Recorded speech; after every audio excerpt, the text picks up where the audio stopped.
She's got a lot of things on her mind to talk about now. She's taking care of her voice, so you know that she's not gonna shout now. She's not gonna shout. So get your headphones ready to hear what it's all about now. When it's all we'll have no fun, cause Jen Kirkman's podcast comes out today. We'll have no fun, cause Jen Kirkman's podcast comes out today. No Fun, the Jen Kirkman Podcast, Season 10, Episode 7. This is your host, Jen Kirkman, speaking in the third person like a complete douche. Hi, it's me, Jen. I'm back speaking in the first person like someone who isn't a sociopath. Welcome to my podcast. Now, this podcast has gone Patreon only because this is what I do instead of touring, and y'all can pay for some episodes. It's $3 a month to get just the 2 episodes that I do a month, and I throw in bonuses from my life. I might be talking about stuff that just happened in the news as I walk around New York. It's really fun. So go to the link in the show notes and join up. It's the best and only way to support me. If you thought, oh, I'm going to go see her on tour someday, I quit touring 2 years ago. And you'll know I did by the fact that you haven't seen me on tour. Anyway, let's get into this week's episode. I'm going to be talking about a lot of things that a hidden camera investigation reveals that anyone can be a life coach, and that is a problem. I'm going to weirdly defend Kim Kardashian in a situation that I don't even know what she said or why people are upset, but I'm going to assume I know what she said and assume I know what the arguments were, as only someone with a podcast does, right? I don't really know the information, and I'm going to spout off about it.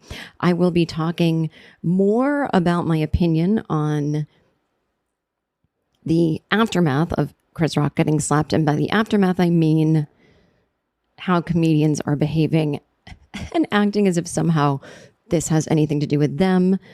That will be on the paid part. I will be talking about Louis C.K. winning a Grammy for an album where he told lies about the victims of his assaults, and how weird it was to have an album come out that same week where I talked about his harassment of me. Oh God, it's always a great time to be a woman on the internet, you know? So anyway, let's talk about this. I just saw this thing. I don't know. It was going around the internet. It's from CBC News. It says, almost anyone can become a life coach. A hidden camera investigation reveals why that's a problem.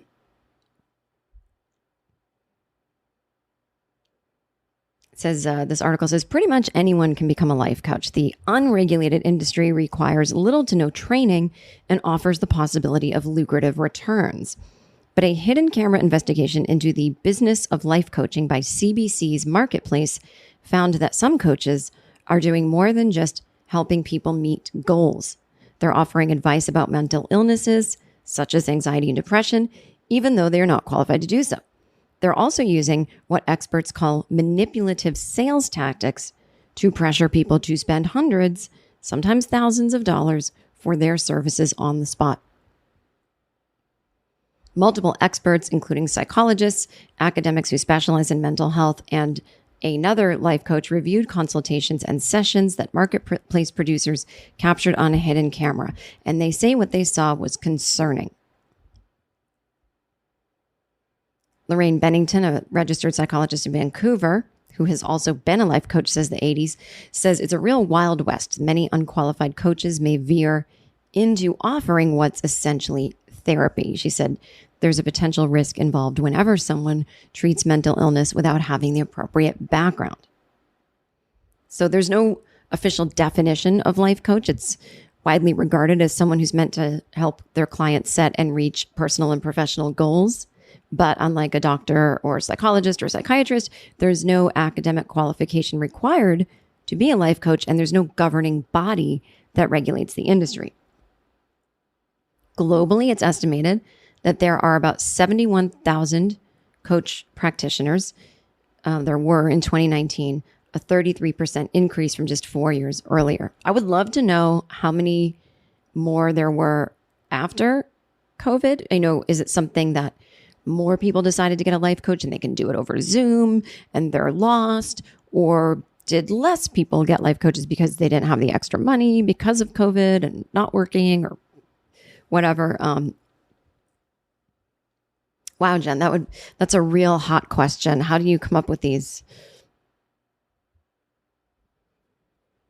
But this woman, the psychiatrist, Bennington, says there is a place for life coaches when it comes to motivating and helping people set goals, but that broad title and easier access has some people reaching out to life coaches for issues beyond the scope of the life coach. A retired psychologist, Alan Leshied, said it's much less stigmatizing, to hire someone because they're a life coach as opposed to going to a psychologist. But what people might be going to the life coach for are things that only a psychologist can really expertly handle.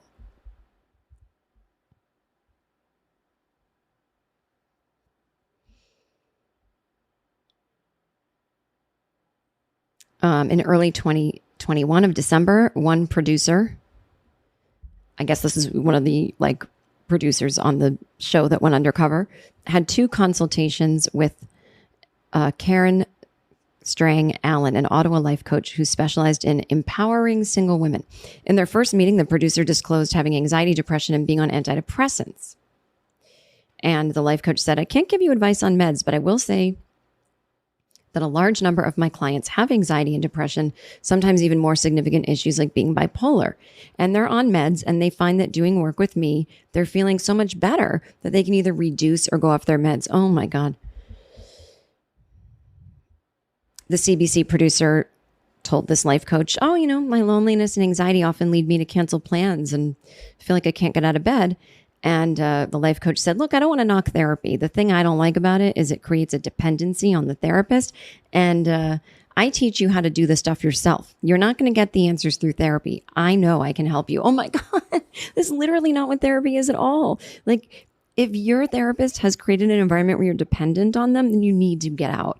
I mean, what most therapists are supposed to do is talk to you about your goals, and you're supposed to keep working towards them and eventually find your way out of therapy, and then just having that therapist in your life, as needed. And anyone who says, I can help you. I mean, when we hear this about politicians, right? Stay away from the politician that says, I alone can help you. Stay away from the cult leaders, the cult of personalities, the populists. I mean, this is, I mean, at the very least, if you're going to be an honest life coach, you could say, I don't like therapy. That's fine, I guess, if you don't like therapy, but you could say, I think you'll get more out of life coaching, whether it's me that's your life coach or someone else. It doesn't have to be me, but I'm a fan of life coaching because we can actually tell you things to do, whereas in therapy, they're not really supposed to give tangible advice like quit your job. But okay, anyway, so there's magic that happens when you get together in a Verbo vacation home. It's the magic of spilled drinks and twirling hugs. It's inside jokes and loud shower singing and life advice and big sister real talk and laughing till you can't breathe. It's the feeling of relief because no matter who you are, there's nothing like spending time with the people you love. Verbo, a place for together. Download the app to find yours. Anyway, these kind of responses are problematic, says the article, because there's a sense of salesmanship. And, if someone has a mental health issue, the right thing for the coach to say is, please deal with that first and then come see me. Oh, God. Well, yeah, so there's that article. So I think this is really scary because, as you know, I have another podcast that's called Anxiety Bites. It's free. It's weekly. It comes out wherever you get your podcasts.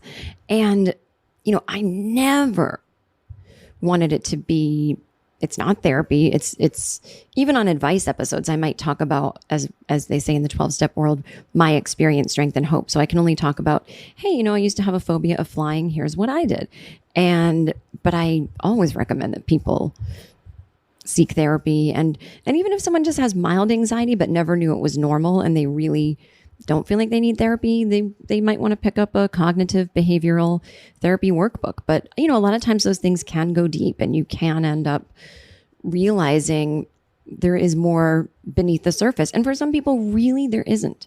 There's no old trauma. There's no bad role modeling from their primary caretakers. There's no bullying in their past. It's just truly a situational anxiety. They're in some kind of change in their life. They moved to a new city. They couldn't find a job, whatever it is.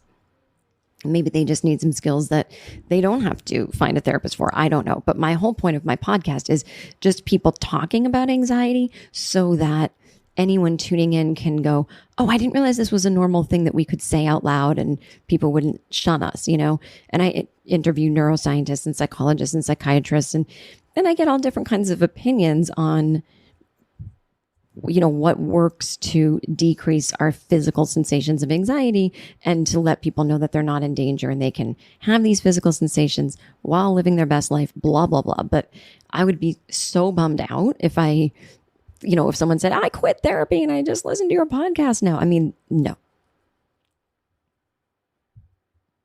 It's so funny because I pitched a TV show idea a while ago. It didn't get made, but one of the characters was kind of based on me, but not really. But it would be like, it's not based on me at all, but it would be like if I were in the show, I would play this character. And it's a woman who is a life coach because she just likes to tell people what to do. And she dropped out of college where she was studying to be a psychologist. She just lost her will to do it halfway through and decided, I can start making money now if I just become a certified life coach, because that's easy enough. And I get to tell people what to do as opposed to therapy. I have to listen to people and deal with health insurance and all of that. And, obviously this woman is like completely batshit. And I shouldn't say that, that's a mental health slur, but she's kind of a hot mess and blah, blah, blah. But I remember this one network we pitched it to said, oh, there's a lot of life coach stuff on TV. And I thought, is there? I mean, even if you can think of 2 examples, it's 2 examples. I never see shows where there's a life coach. And the whole point of it was she was going to be sleeping with one of her clients and cheating on her boyfriend. And I mean, that was, I don't know. I'd never seen that on a show, but okay. I feel like maybe they get a lot of pitches that are people making fun of life coaches, but they confused it with like there's actually shows on the air. I have no idea. But either way, why not? I think it's funny.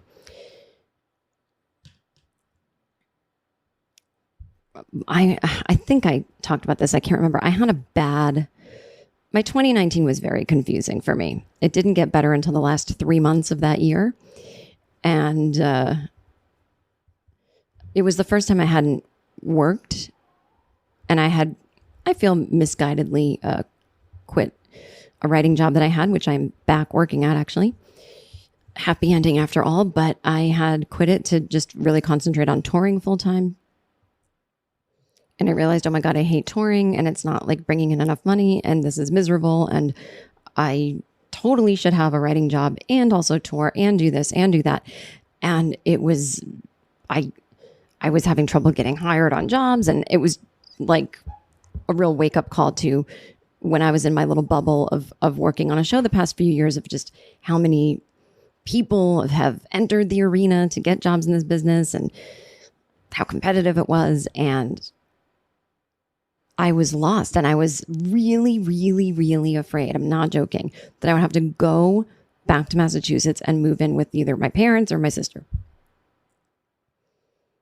And so that's when I came up with that show idea about, a woman who, it wasn't really about a woman who moved home, but it was just a woman who kind of felt like she fucked up her career.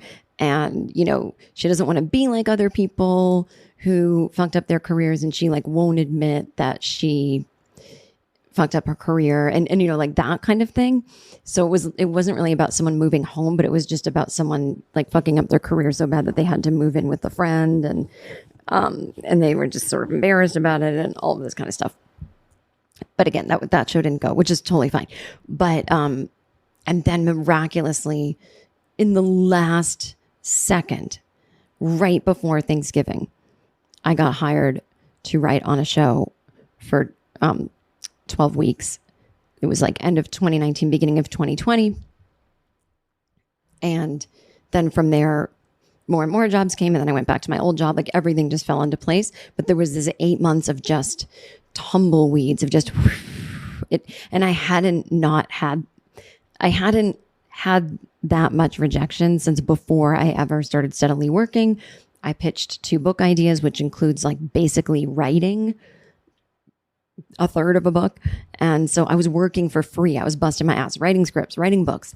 And it's like no script would sell and no book idea would sell and couldn't get another Netflix special. And it was like, I am trying on all fronts that I work in and I cannot get paid for this. It was so scary. So I literally didn't know what to do. I felt like this, I know what to do in a therapy sense about what to do, but I felt like I needed something more. It's like, do you ever get in those moments in your life where you're like, okay, it's time to go and get some crystals or go see a psychic or do some kind of meditation healing circle group and call in the goddesses? Like you just want magic almost. My name is Paul Gilmartin, and I am the host of the Mental Illness Happy Hour podcast, where we have raw conversations about the stuff that's difficult to talk about out loud. It's made best of lists and been praised by the New York Times, Esquire, Psychology Today. And I have on regular people, therapists, and famous people like Mark Maron, Tiffany Haddish, Catherine Hahn, and Rob Delaney. Check it out, the Mental Illness Happy Hour. And so I thought maybe I'll see a life coach. And so I found this woman and I just went to one introductory session because I really wanted to see, is this what I need? I like didn't know what to do. I wanted someone to tell me, okay, here's where you're stopping yourself. Because in therapy, they're not going to say, oh, well, you're stopping yourself from blah, blah, blah. It's more questions and how do you feel and all this, which is helpful. But I just really, it's like I wanted someone to tell me what to do. And, I think if you're going to be a life coach, I think you have to be really successful. I know that sounds stupid, but when you're seeing a life coach and you're in their apartment and you're thinking, I don't like their apartment. It's depressing. And, this person's older than me and I'm coming to them for this fear that my career's over. And then I find out that the career they chose for themselves didn't work out. So they became a life coach and like, they're kind of living my worst nightmare. And so I feel like, and listen, maybe she could be the best life coach in the world. She doesn't have to have what I want, I guess, but I think it helps in a way as opposed to a therapist doesn't necessarily have to be living their best life because they've studied behaviorisms and they know how to instruct. But I don't know, I guess the way I looked at a life coach is like a mentor almost, someone who's like, I have what you want. If you were Tiger Woods and you're a professional golfer and you have a pro golfer mentor you, although I suppose he's probably better than all of them, but you want to be an interior designer. So you go intern under an interior designer that's really successful and has their own show. You want to learn how to do that. I guess I don't know what I thought I was doing because it wasn't like, oh, I'm going to go intern under a writer and find out how they do it because I knew how things are done. I had a career as one. It was just like for some reason, I'm just in that. I'm just a magnet that's lost its attraction. I feel like I'm invisible in my own industry. And really, the answer, you guys, of what I needed to do was just ride it out, was just sort of go into the skid instead of fight it like I was doing. I needed to be in acceptance of, I don't know what's happening. There's no work right now. And I need to take the right actions, like try to write a script, try to write the book, do all that. That's good. But then just let go and stop worrying. And like, yes, when people would tell me to stop worrying, I would fight for the worry. Well, you don't understand because next month and then my savings will go down a little bit more. And then I will have to move back in with my family when 2020. And they're like, well, it's not 2020 yet. I'm like, well, what should I do? If all my money runs out in December of 2019, I still have to pay my apartment here. Oh my God. I just wanted some relief, Anyway, I really should have just fucking chilled. So I go to this woman and I'm telling her what I'm afraid of. And she is a trained therapist, and that's why I picked her, because she said at any moment we can go into the therapy of it all, or we can stay in the life coach zone. And I was like, I've got a therapist. Let's stay in the life coach zone. And she said, well, let's look at, how much money would you like to make a year? And I was like, and she's like, no, don't be like, talk yourself down. Give me a number that's realistic, but kind of a big dream. And I said, okay, $500,000. And she went, whoa. And I said, what? And too low, too high? And she said, that's realistic for you? I said, well, technically, yeah, if I got a writing job, sold a show, had a really successful tour, and sold a book, all of that would equal the earning of $500,000. Then you pay your manager and agent, taxes, so you keep what? Half of that. And she went, all in 1 year? And then you'd want to make that every year? I'm like, oh, and more. And she goes, okay, well, she almost called me greedy. She said, wow, that's, because there's a spiritual aspect to money too. And, what do you need all that money for? And I was like, oh, security, so that I can put it in the bank. And then if I have another year where I'm not working, at least I know I can live off that for a while. And, I want to help my family as my parents get older, if they need to be put in a home or something.